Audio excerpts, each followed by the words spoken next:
To take off, I hold the spark in my hand and I press the power button twice.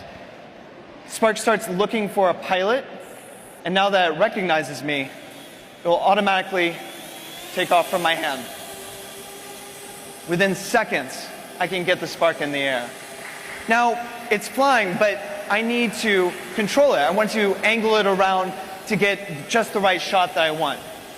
So to do that, we designed an interface using the simplest control interface that we could think of. And it's not your smartphone. Take a look.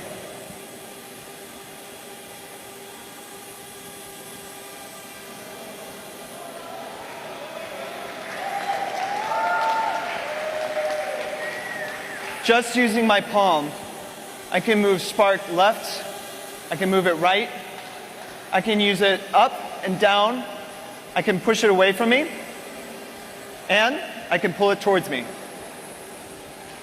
It's that simple to control, and it truly feels like magic. Now, within this range, I've got about 3 feet between me and the spark, but that doesn't show the epic perspective that drones are known for. So in order to get that perspective, I'm going to tell Spark to fly a little bit further away from me, and I'll do that by waving. Just like that, Spark flies about 10 feet away from me and keeps me centered in the middle of the shot. It's fantastic.